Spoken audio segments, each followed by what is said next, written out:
2, 1, 2.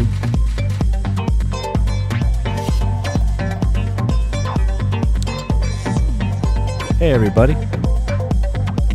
Just getting ready here. It's Friday.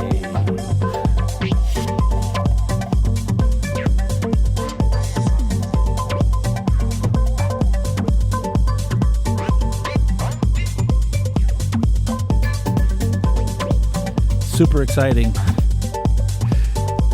It's become my highlight of the week.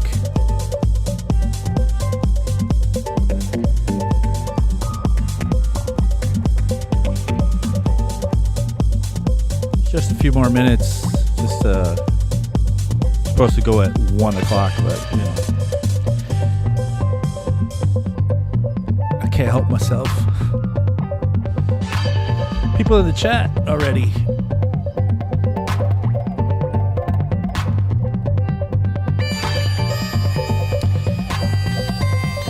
John H. Kingston III. I see you, my friend. William Mind Readers. I see you, my friend. Pavel. I always see you, man. I saw Paul on there somewhere.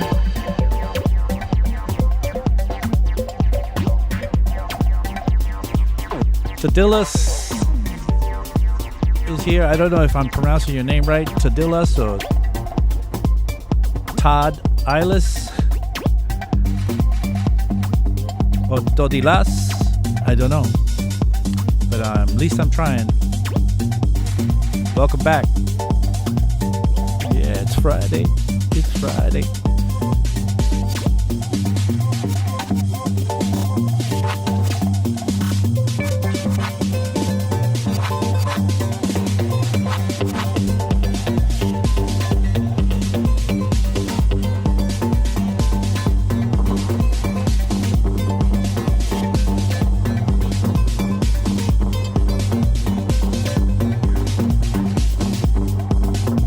Couple more minutes, not even, maybe a minute and 20 seconds or something like that.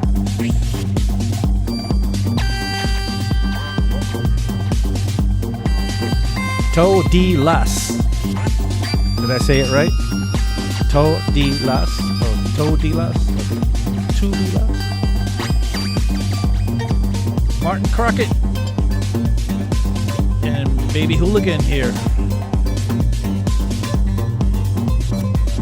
Greetings from Minsk.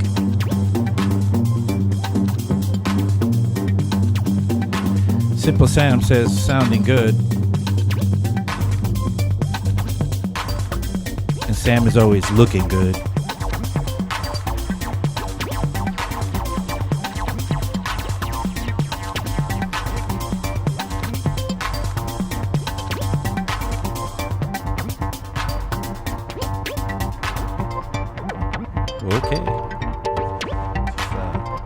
Ready to go on. Just let this finish up here and we'll be on again, my friends.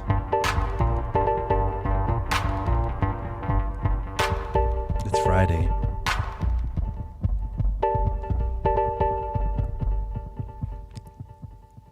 All right, let's get started. Let's do this. What do you say?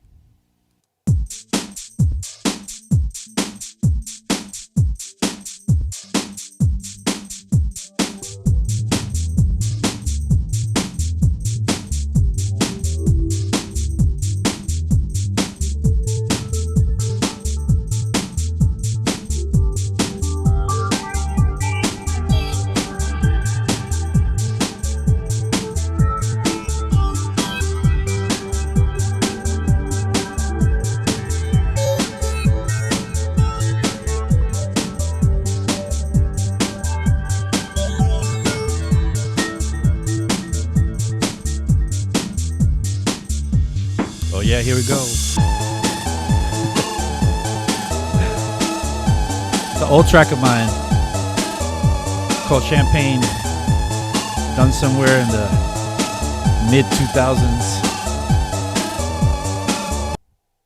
Hey, I got caught by surprise. I was like all into it.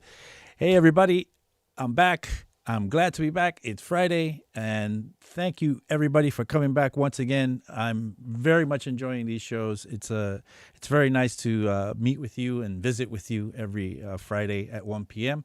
We are 343 TV. I am Abe Duque. I'm an instructor at 343 Labs. I teach Ableton, mixing and mastering, a few other things. We, as 343 Labs, teach all there is to be about sound design, composition, mixing, mastering, any DAW you want. We'll hold your hand, we'll spoon feed you, and we'll get you going. And that's what we do the best. And this is our kind of fun part of our company called the 343 TV part, where we get to just hang out on the internet and meet everybody and do what we do for you guys so that you could see what we do. We're here every day, 1 o'clock. I'm here on Fridays. John Selway's on Saturdays. Marilee James is on Mondays. I don't know what the name of her show is. Maybe she doesn't even have a name for it. I'm not sure. I got to check in on that. If somebody knows in the chat, maybe Thomas or somebody's in the chat and can let us know what Marilee's show's name is. On Tuesday, we have Tetro Talks, of course. Wednesday, we have Justin Beck, or Louis Beck, as sometimes he likes to go by, with his show. And Thursday, we have Icarus Moth with his show. And I'm becoming more and more a fan of his show. It's really taking off. He's one of our newest streamers and one of my oldest friends in this space, and another instructor. And we're all instructors at 343 Labs.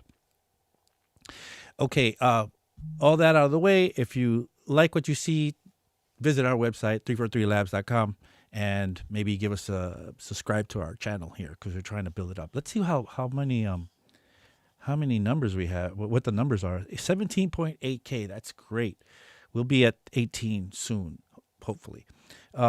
Everybody in the chat having fun. I can see everybody's talking to each other. Max Ebel is here. Pavel, greetings from Germany, he says. And Max Ebel, Pavel is also in Germany. I finally made it to watch a stream, and I'm hyped. Okay, okay, and I sound really hyped. Yeah, I'm very excited to be here always. Simple Sam is here. Merry Monday Melodies. I don't know what he means, but it sounds good. John H. Kingston III, MV Beckham. Let's see, Florian Patchman is here, and if I don't get your name, there's about 25 people in watching right now. So if I don't see your name, I'm sorry. I'm trying. Todilis is here. Martin Crockett, Baby Hooligan, Paul is here. Let's see, I'll get your names. Just type stuff in the chat, and we can maybe have a conversation, and maybe I'll shout you out as well. So what we've been doing in the last few shows is we've been playing with gear, and I've been loving it. I've been loving grabbing all, finally getting to use this Eurorack stuff you see behind me, and being able to like present it to you, show you how it works, and you guys have been very patient, because it takes a lot of patience to really get into that, especially the Eurorack stuff. Because, and that's probably one of the things that holds people back a lot about getting into Eurorack. The fact that it really, you do have to kind of go one piece at a time, and you start with an oscillator, and then you maybe patch that into a filter, and then maybe you put that into a VCA, and then maybe you put that into well, actually you might need an envelope in between, and then you kind of, maybe can write one sound, and then you need to work on that patch for a while before you could start seeing the fruits of your work. But anyway, you've seen us do it. Last week we had a great fun. That was one of my favorite shows last week, when we worked with like some dub techno with Eurorack. I'm happy, and I'm like, what can I do to top it? So now today I took away the rack. See, the rack we had was sitting over there now, and I'm gonna actually work with some devices that are now. What is analog, right? So analog, people say, well, it's equipment that has electronic components or whatever. I see analog a little differently. To me, analog is that it exists in my world, and that I can touch it and play with it. So today I've grabbed some controllers that I own. Actually, not even some controllers. Let me show you what I have here. Let me just pop up my overhead. I have for you today the TR-8, the original TR-8 Roland drum machine. Amazing drum machine. One of my favorite, actually, I think my favorite drum machine of late, because for a couple of reasons. First, it's really cheap. And second, it's, well, hold on. I gotta fix something here. My camera is out of the picture. So let me put my camera back in here. There I am. Okay, so here we go. So the TR-8 is really one of my favorite drum machines lately because, first of all, it's very cheap. And one of the things that it has all the 808 and 909 sounds, and you can get another pack for the 707 and 727 and 606 sounds. That's all great and good. But one of the things that it has that a lot of other drum machines that are more modern don't do is that every fader and knob that you see on this thing has a purpose, and that's it. You don't configure it and change it to like you don't go through a little menu where you have like these user sort of knobs like in the model they made after this with TR-8S. There's so much going on in there that it's hard to remember what's happening. In here, things are labeled the way they are, and they are what they are. And this is amazing because it's very, what you see is what you get. And for me, especially, I've played a lot live with electronic gear. And when you play live, what you see is what you get is what you need, because you can't be configuring things in your head and remembering things too much. If I have to remember, then I'll need some tape so that I could write it down. But that's one of the reasons why it's my favorite drum machine. So that's here today. And I have the APC-40, which is built for Ableton, but I think it's funny that if you run it in Bitwig, it'll work just as well. So I'm running the APC-40 with Bitwig. Today we're using Bitwig as a DAW. And you might think that I'm about to play the drum machine and this guy together, like a hybrid between the drum machine and Bitwig, but I'm not. I'm actually not even going to play the sounds from this drum machine. Let me look at the chat for a second, see what's going on, and then I'll play you some sound. So let's see. William Mind Readers is talking something about it would be nice, a TR-8 with one synth and a sample layer like rhythm. Yeah, okay. We can always add on stuff. But again, really learn to appreciate the simplicity of something that there's nothing like this thing where everything is what you have. Like some of the other like boutique Roland stuff is like that, because it's meant to be a one-to-one kind of representation of what the original was, like the TR-09 and the TR-08, where they are like little replicas of the 808 and the 909. But a lot of the drum machines you get today, like the Electron ones, you can make so many beautiful things with it, but you always need to kind of be looking around to see what you're doing with it. This thing is just there. Anyway, regardless, we're not even going to use it for that reason today. We're going to use it as a controller, believe it or not. Let's see what else is. Just to remind you, Thomas dropped this in the chat just now that this week's 343 giveaway is a $200 voucher for Ableton bucks, so 200 Ableton bucks. So I think we're going to be giving that away on John's show tomorrow. Let's see. So let's let's get some sound, because if we don't have any sound, then things are not cool. So let me just make sure some is coming through. So, kick drum, right? So what is happening here is that you might think that I'm playing from the TR-8, because this is maybe what the TR-8 sounds like, right? A bit. But the truth is, I'm actually not playing from the TR-8. I am playing from Bitwig, believe it or not. I have set up Bitwig in a way that every sound on here has its representation in the DAW. And let me just fool around with you with the sound for a little bit to show you what this is sounding like. And I've configured it with a basic configuration for now, which, you know, can change it to become whatever you really want it to become. But I've taken advantage of the fact that every one of these faders and knobs are mappable, and this works as pretty much a controller. If I wanted to just keep this as a controller, I can. So I can keep it as a way to create a drum machine that doesn't exist inside of this drum machine itself, but inside of my DAW.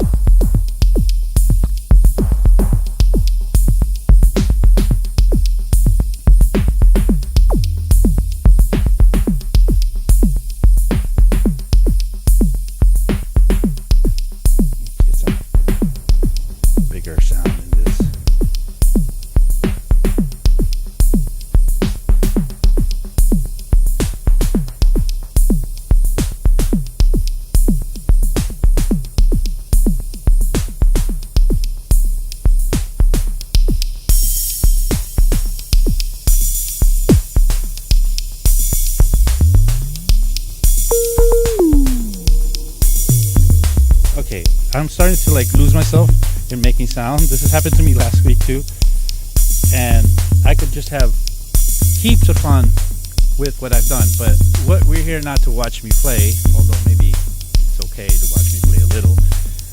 But we're here basically to see what I've done and how this can improve your setup. Let me just have a look at the chat and see what's going on. How do you enter to win? I believe, Thomas, if you're watching, please let the MV Beckham know how to enter to win the giveaway. And let's see, Martin Crocker says, I had the TR-8S.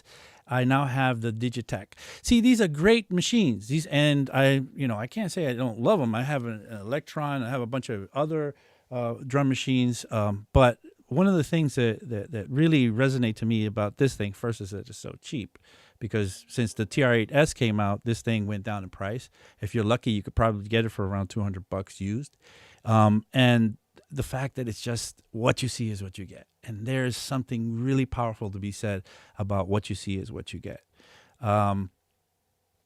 Let's see. I click on the link, and that's where I get lost.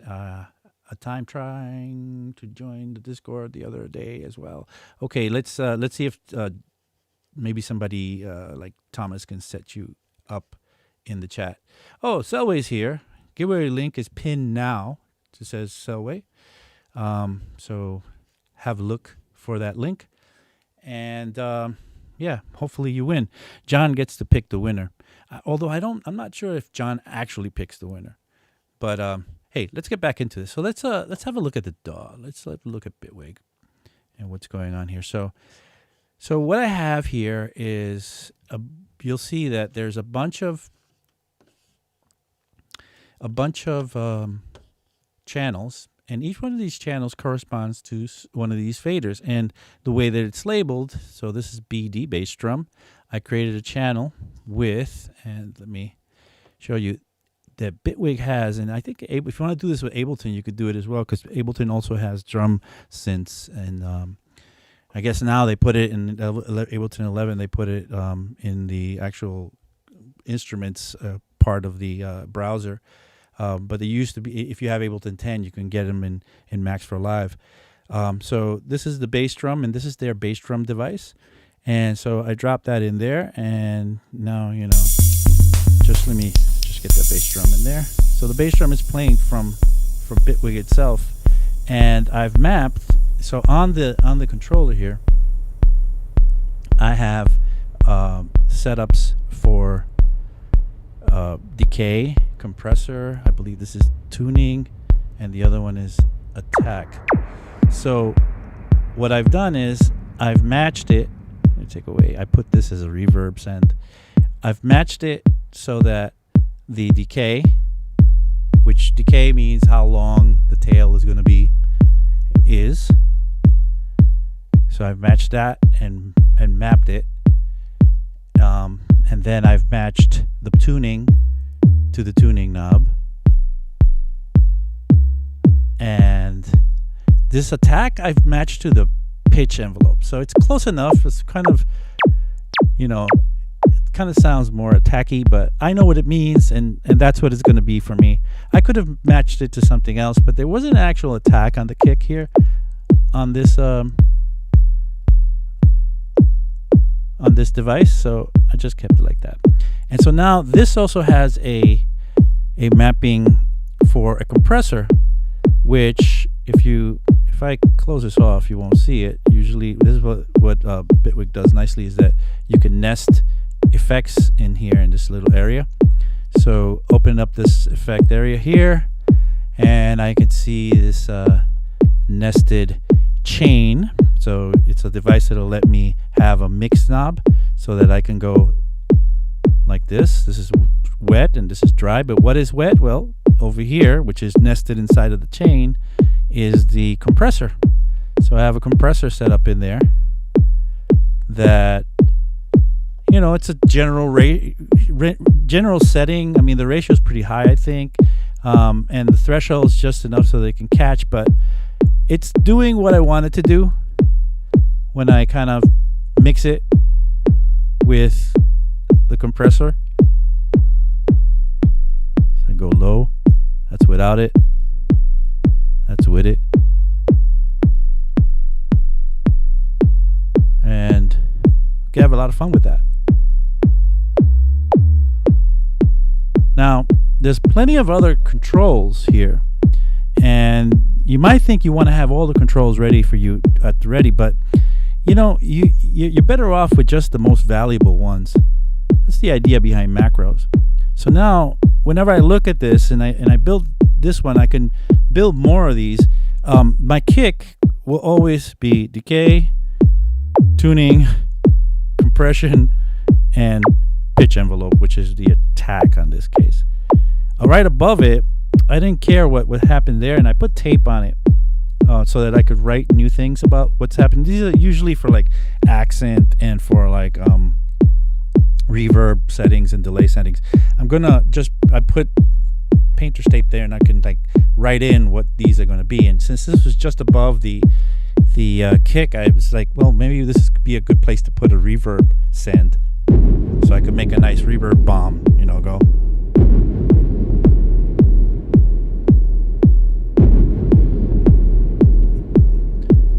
Okay, let's get into the chat for a second and see if you guys are asking any questions. And I see a question from Martin Crockett.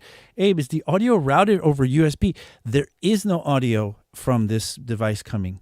There is no audio at all. This is purely working right now as a controller. It is just controlling the devices that are inside of Bitwig. And with this, I can, now I have, if we go to the next level, I could actually figure out a way to like program it from here by dropping it into, maybe I could do this in like a drum machine, they call it, or in Ableton would be a drum rack, and setting up the appropriate MIDI notes so that I could actually even program it directly from here, so that I could just play patterns and do it from here, but never actually play the sounds that are here. And what that makes it gives the power of the DAW to my programming of this kind of what you see is what you get device, which is, I'm telling you, if you haven't tried this, you got to try this. This is, to me, superpower, if you will. Let's see. Enigmatic Onion says Complex Sam. Let's see if there's any other questions. Understood. Thanks for clarifying. Yes. Joseph Regan is here. Oh, man. Haven't seen Joseph in a long time. USB MIDI. It is only USB MIDI. Correct. It is only USB MIDI. That's right. Welcome, Joseph. I'm glad to see you. Let's see who else is here. How is Chris is here? Hello.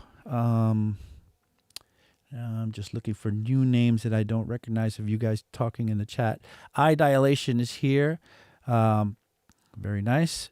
All right, let's keep moving. So back to what's going on here. Now I have this guy down here, this controller, the APC 40, so that I can trigger all those patterns I made. So I can switch up the kick drums like this. So this is a possible way of working with it. Why not, right? This is not necessarily the only way, and like I said, it'd probably be cooler if I could program all the patterns from in here, and it wouldn't be that hard to do. It wouldn't look as pretty with every channel, and I thought for the stream today we would just have it on every channel so that we can actually enjoy the view. But we could do it another day pretty easily. But now I've got my every column here I can trigger from the controller here. Plus I have a bunch of other knobs here which I haven't even mapped yet, and a bunch of knobs here, and there's faders down here. It's kind of cut off from the camera view, which I can map to more controls inside of the inside of Bitwig. So let's keep on going. Let's see what I did for the snare. So the snare, so we hear in the snare we have tuning. Let's see. Yeah, we have tuning, and this is called shape. No, what is it? Yeah, it's shape, and then compression as well, and decay.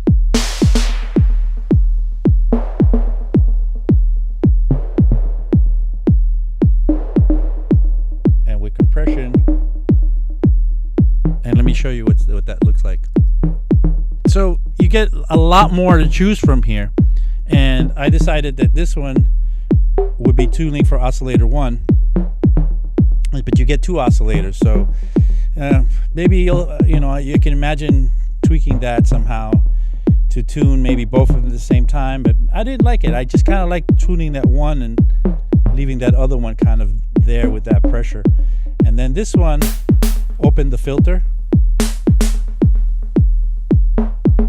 and this one added compression the same way. We set that chain device in the nested part of the corner here, and in the nested part of the chain we added the compressor. All simple stuff for Bitwig. The more I play with Bitwig, the more I love this thing. Anyway, and decay, of course, so the length is set right there, or very short.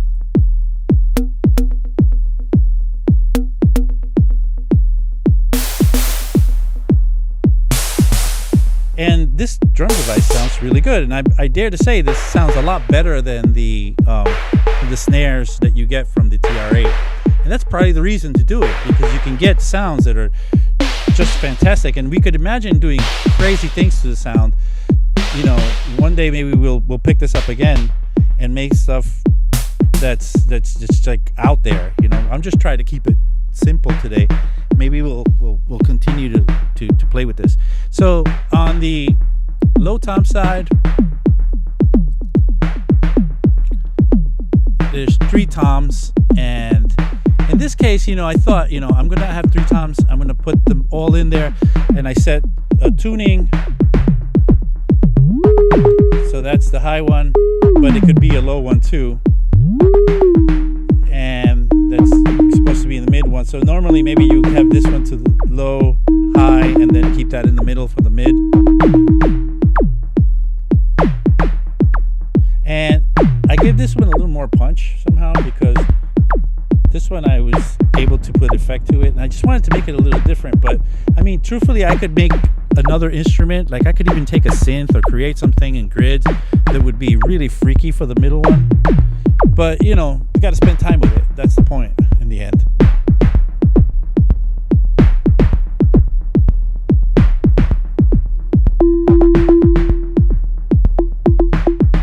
Okay, and rim shot. Let's see what they have for rim shot.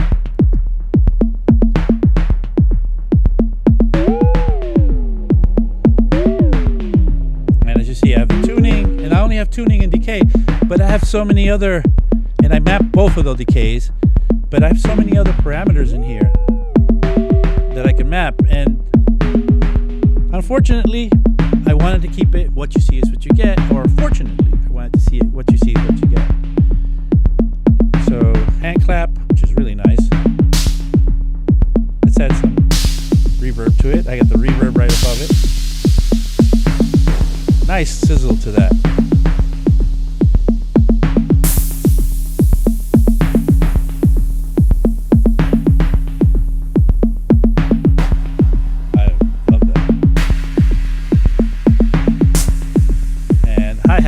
Now hi-hats are a little bit different on each. So that's a closed hi-hat. Let me show you these as so that's the hi-hat closed. And I mapped. Got the wrong one in here. So this one will do this. So this is the. Yeah, I'm not looking at the right thing. You know what? I was looking at the hand clap. Here we go. This is it. So the decay, and I mapped the frequency for the FM hit. There's so many things that I could have mapped in here and it would have changed it, but I figured I got 3 more sort of hi-hat positions. Let's switch up the groove a little bit. Just dropping some.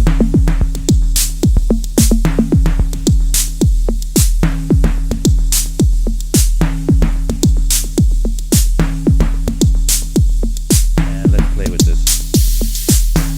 Okay, so I'll show you what I did with this next hi-hat. This should be the open,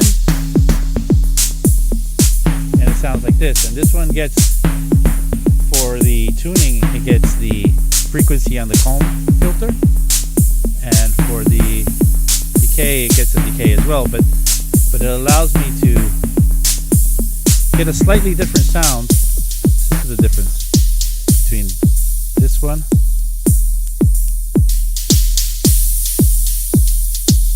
One is chunkier, but they're actually the same device.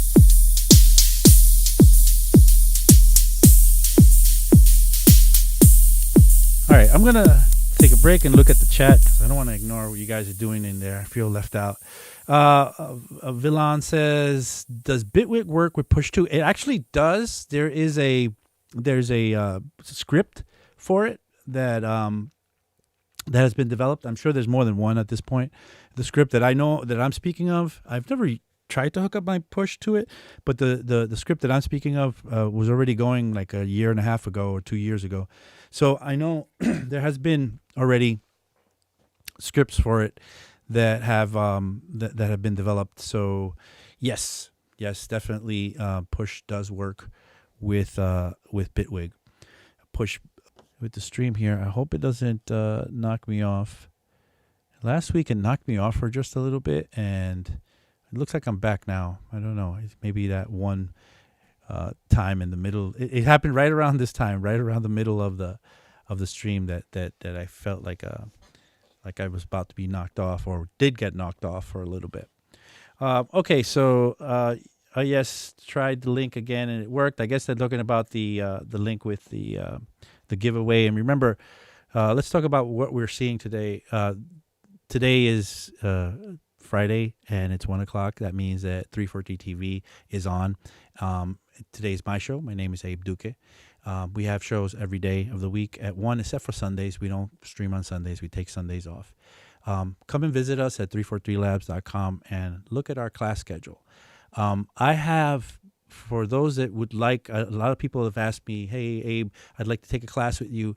When can I do it?" I have a new class starting, an Ableton class in October. It's an immersive Ableton class. It goes, it starts on October 12th in the afternoon. We meet Monday through Thursday on 4 days in a row.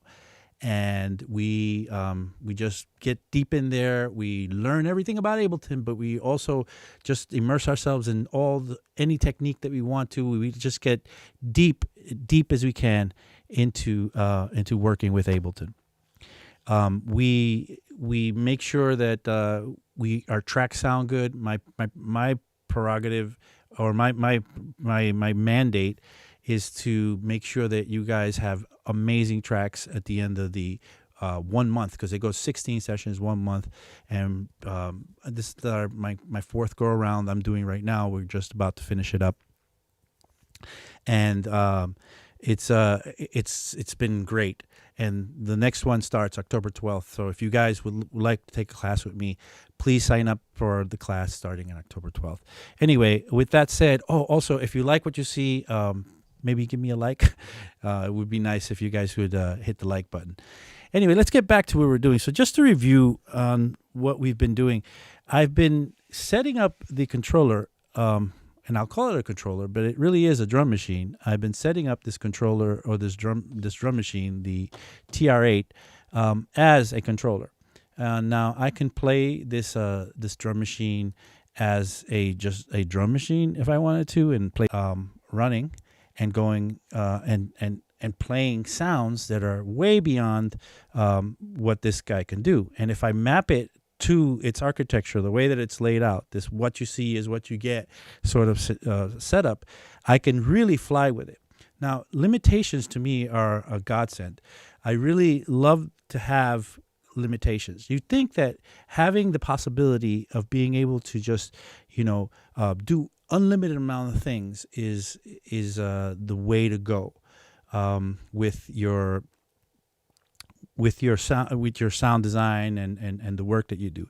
But pretty soon after working a while, you'll notice that having unlimited amount of choices will give you that paralysis by analysis pretty easily. And limiting your choices and setting up something that's what you see is what you get, like what we set up here with this drum machine, is probably the best thing you can do, because then everything is kind of pre-curated by you and pre-set up in a way that could be really like powerful for making going to the next level with it. Because if not, you'll be always second guessing. Did I get this? Should I do that? Should I do this? And by the time you're done with your day, all you did was configure things and never really ended up making music. So I intend to, like, this is the first time I did this with Bitwig, but I intend to like build on this set that I have here, where I've set up my all my drums with Bitwig's basic drum devices, and made it so, let's get some sound going. Made it so that I can really just look at this thing and not really even look at the screen anymore. I could just trigger things here on this.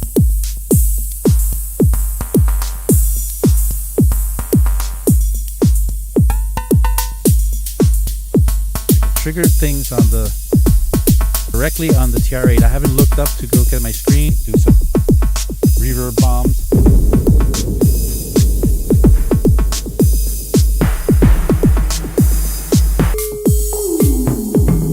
Look at that. I know what is happening when I turn the knob, and that's all I care about. And that allows me to just get things going. That was crazy. All right, so just to show you the devices that Bitwig has, it has the hats that I've been using, and then it has the cowbell. There's an e-cowbell that does more than just cowbell sounds. So don't think it's just this ride. Depending on how I configure it though, and what I nest inside of it. Look, on this ride, I've nested all sorts of like devices in there, like all sorts of devices. Let's see what that ride sounds like. Just play that ride for a little bit. So see, just to show you how crafty you can get with this.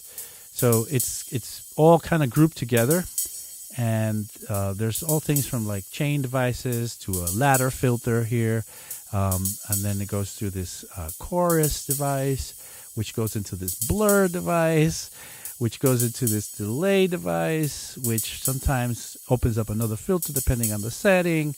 And then there's dynamics, which is, a way to control the kind of sidechain sort of thing.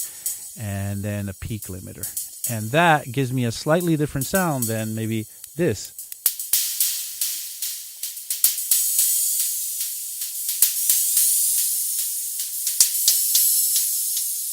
So I could call one a closed hi-hat. This was more geared towards being a closed hi-hat.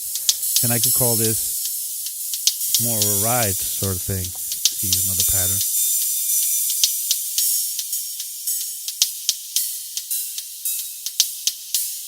But once again, you can imagine limited sort of iterations of this, depending on how you want to do this.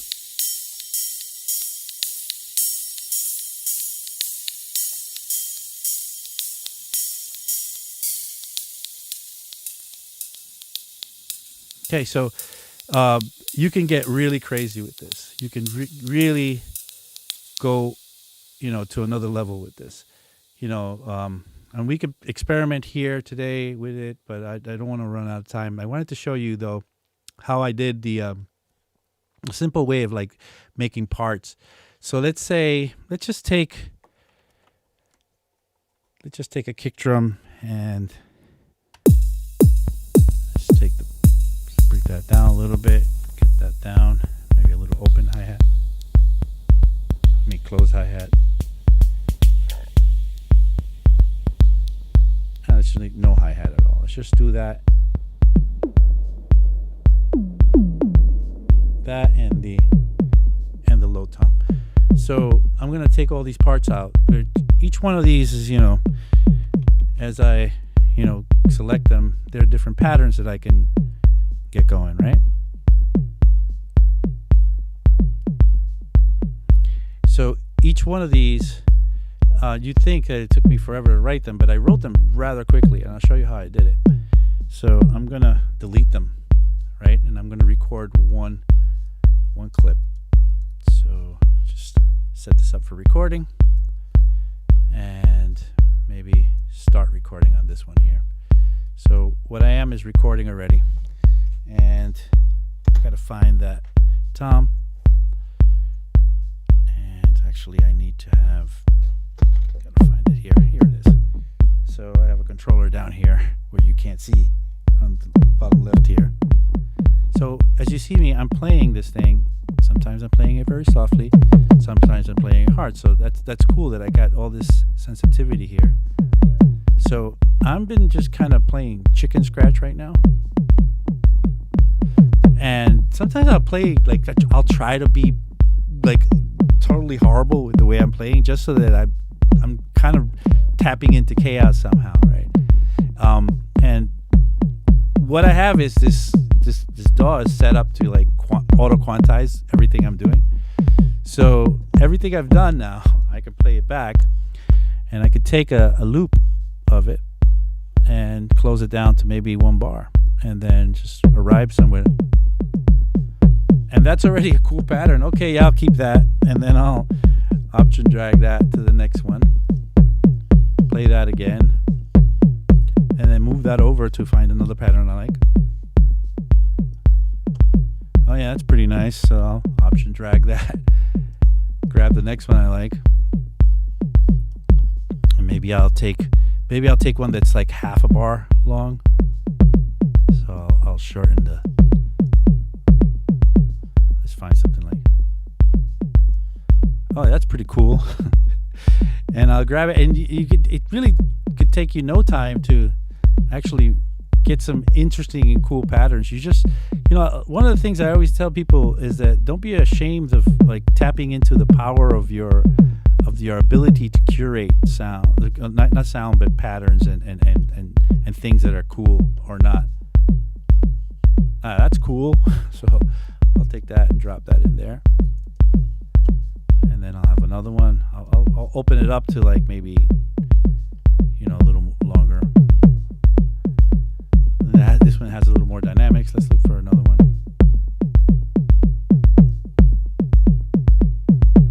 That's pretty cool.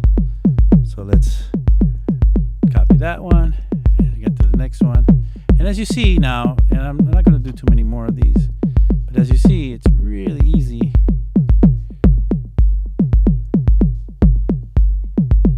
And I'll just keep that one as the last one. So now I got like all these different patterns that I can tap right into. Like I think the first one I didn't do anything with. That was just like a mistake. So we'll just go to this one. And this one. And this one. I could be doing this with the controller actually.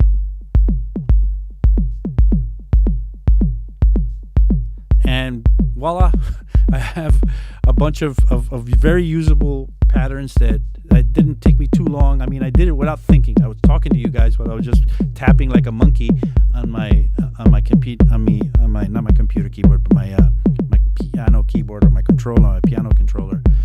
And I came up with very usable patterns, and that's pretty much how I came up with all these patterns. So now I can just trigger things, and let's see how I'm just going to trigger things at random here, see what I end up with. I'm just going to grab some of these at random as well. And let's see what these are. So all these were brought up or created that way that I created this pattern. Let's make that a lower, add some reverb to it. So on the ones that had a knob right above it, I took advantage of that knob and I just mapped the reverb send to it. So the kick has a reverb send to it. The snare has a reverb send to it.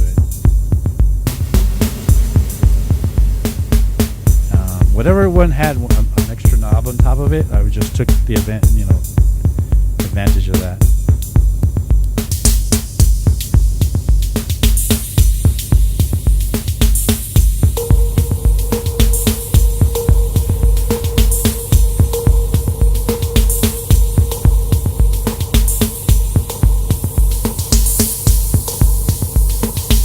Oh, Mark is here. Mark is on.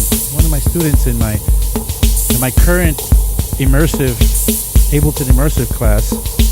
We're just getting wrapped up. We did finish week 3 now with the current immersive class, and we'll be done. Next week will be our last week.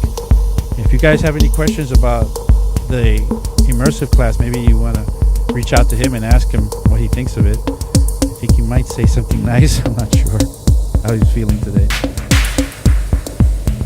But yeah, starting October 12th, Monday through Thursday, we meet pretty much 4 days in a row, and we just dive into Ableton and into making music.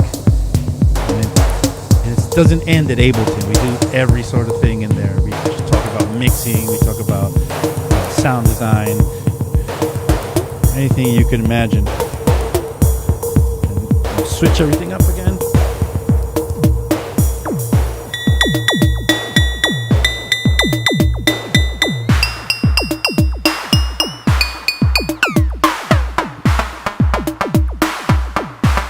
Not bad, huh? Let's open this up. Make it low. And it's just a drum machine.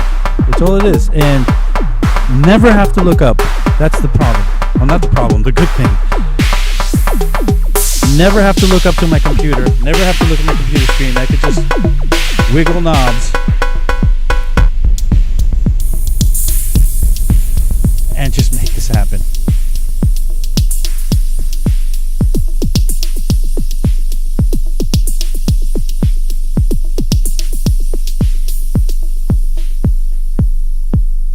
All right, we're just back down to the kick drum now, once again. So I have this other guy down here. Let's take that down.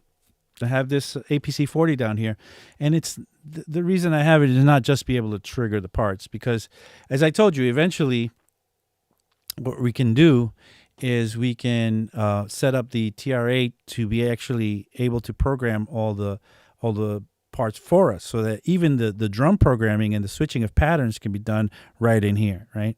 I just didn't think we had enough time to cover all of that today, where we're gonna do the mapping and the setting up of drums and the patterns. So maybe we could do that another day. But so I really don't even think I would need this in the end with all these patterns that I drew up. But the cool thing about this is, and I love this, this here is one of my favorite controllers ever. Not because it's set up for Ableton and can thus be set up for Bitwig, because a lot of their setups are very close. Ableton and Bitwig both have arrangement and session views, and Bitwig you call it the mix view. And a lot of the kind of the way that you see these columns happen in Bitwig, the same thing we get in Ableton. Actually, it's if you wanted to go to Bitwig and you're using Ableton, it's very easy to just jump into Ableton. Into Bitwig, because a lot of the things coincide. Some things are a little different. Like, for example, in Ableton, you have scenes on the right side, and in Bitwig, you have scenes on the left side. So not exactly the same, but it's like a mirror image somehow, or it's just like what is the real big difference if the scene's over here versus the scenes being over there, and that's lots of things like that, with major differences later. Of course, there's plenty of things that are different between Bitwig and Ableton, but the fact that they're so similar lets me open up the APC40 and use it immediately in Bitwig. But that's not the reason that this controller is my favorite controller, or one of my favorite controllers. The reason it is because it is mappable to become a hybrid. What I mean by that is that when I plug this in now, or if I plug it into Bitwig, or if I plug it into Ableton, there's a remote script written in Python that actually is written for this controller, so that the actual DAW knows exactly, can use this kind of out of the box functionality that this thing has been designed to do. And in Ableton it's in Python, and in Bitwig I'm not sure that it's in Python, but it doesn't matter what it's written in. It just works out of the box. But unlike, say, the Push 2, where everything works out of the box, you can't really take over the controls in Push 2. Now, you can in Push 2 if you put it in user mode and you use it as a basic controller. But it doesn't even work out too well that way, because there's not that many knobs on there, and there's just that big matrix of buttons, that isomorphic layout that it has. But this thing lets you kind of take over any control, and at the moment that you take over it, it will just be what you tell it to be, and that's it.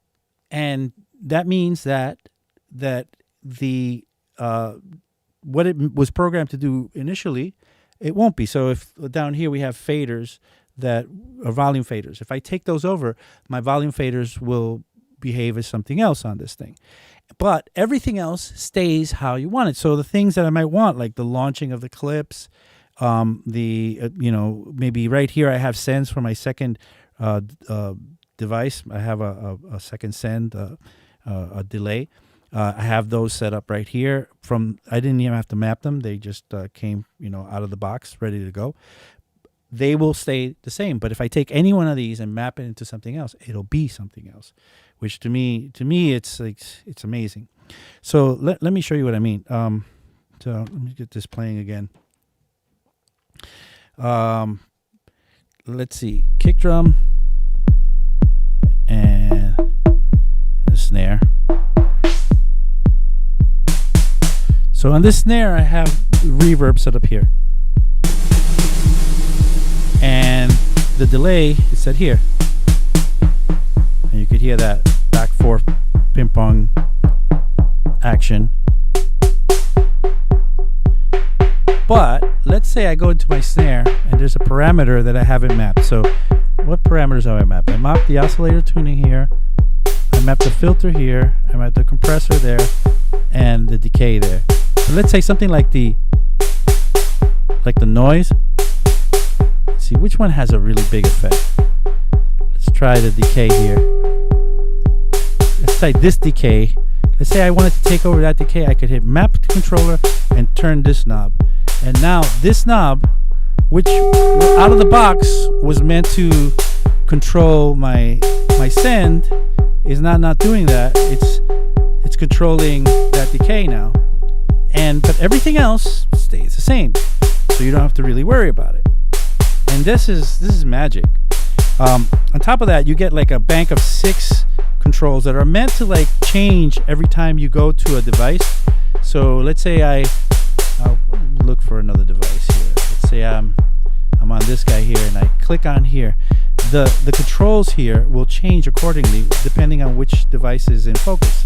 So if I put this one in focus, put that one in focus, you see these lines will all change, representing where these controls that are kind of be the first 6 controls, or the most 6 that are important controls in this device, they will be directly mapped there. And that's great and convenient, but I hate that when I'm playing live. Let me stop playing for a second.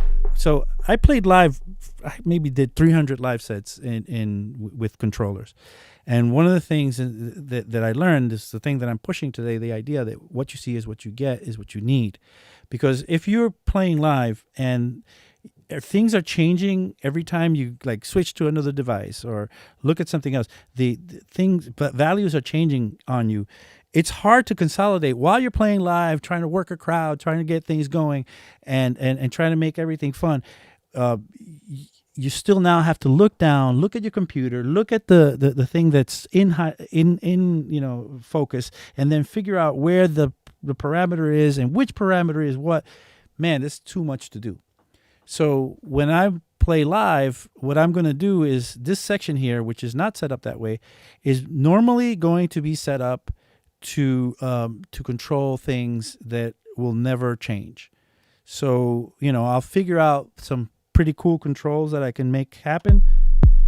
Let's say on my ping pong, right? I want to have the feedback of my left and my right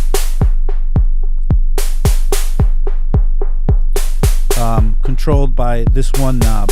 So I'll map that there and turn that knob, map that there and turn that knob, and now the feedback will always be controlled by that knob, no matter what. And this is where the tape comes in handy.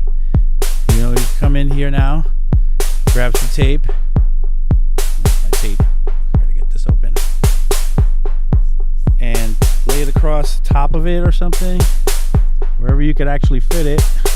Maybe you even have to kind of fold it up and not use much, or split it in half or whatever. But now I could lay that there and I could write down, okay, this is feedback, and I could write feedback there, and I'll remember now to look down and I have it labeled as feedback, and this will always be the feedback. And I'll do that for every one of these controls, which initially came as like these controls that will always change depending on what device you're looking at. But now these controls are going to be controls that actually are always static. They're always the same, no matter what you do. No matter what you do, they will not change. They'll always be the same thing, which is power. Once again, you want limitations. You want to be able to save yourself from yourself when it comes to all these things. So, now I could imagine if this was my drum setup. Let's say I had this in the corner of my live set setup. Let's say I was making a gigantic live set setup. This might be my drum setup. And I would just maybe just have this paired with this, and I'll come up with some, you saw how many controls we could have in any given device. And that the fact that we can continue to add plenty of devices on there means that the amount of controls that we can get can be really cool and crazy. So I need more real estate here, and this gives me all this real estate here that I can. And I don't even have room on the screen, but I could lift it up like this. There's room down here for faders. That these faders don't have to be volume faders. They could be all sorts of things. So let's see. What is it? Simple Sam. Okay, somebody's saying, MV Becken says, this makes me want to get one now. Simple Sam and Abe Duque, and really get into Ableton since learning from Tetra. Yes, Ableton or Bitwig, I would say, either or. Mark is my Ableton student, and he came on last week into the stream, and he heard me say Bitwig is my favorite DAW, and then he came back onto the class this week and was like, hey man, I thought you said Ableton is your favorite DAW. You're teaching me Ableton, and now I find out on the stream that Bitwig is your favorite DAW. Well, it is for a lot of geeky reasons, but the truth is they're very close. You could do, and to be honest, if you want to perform live, I think Ableton is always going to be have a bit more of an edge than Bitwig. I think at the heart of Ableton is a live performance tool, and that became a DAW. And at the heart of Bitwig is a DAW that has live performance capability. And so because of that, I think I see, I love them both, But the reason I said I love Bitwig the most is because just the ethos of the company and the way that they just do the freakiest, craziest things, and that's why I want to expose you guys to this and blow Bitwig up for you guys. Let's see. What else? See, somebody's talking about tape. I don't know what you guys are talking about when it comes to tape. Do you give a Bitwig class? Same deal. For a long time we've been thinking about Bitwig classes, but the truth is that the reason that Bitwig is not taught by us is that there's not enough adoption. And maybe we need more. That's why I'm showing off Bitwig more often, because when more people start to latch on to Bitwig and think, okay, yeah, I want to learn Bitwig, that's when we'll be able to write a course for it and present it. If we spend all the effort on making a course for Bitwig and then nobody shows up to the class, that really wouldn't be in our best interest. So we have to be careful about that.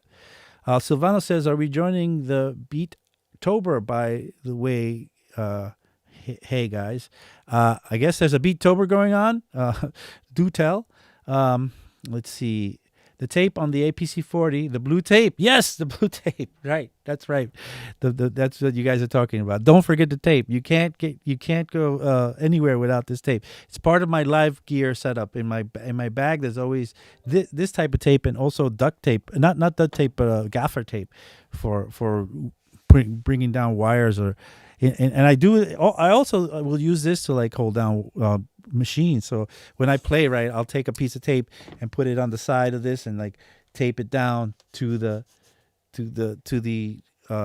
table, and I'll do that all around the perimeter of every one of my devices, so that it can't move on me, so that it's nice and stuck. And then I'll take the tape, and the tape I can take the cable and then grab it and start to tape it down like that. And I'll tape all the stuff down so that everything is very neatly nice. I spend a good time like that, getting it ready when I'm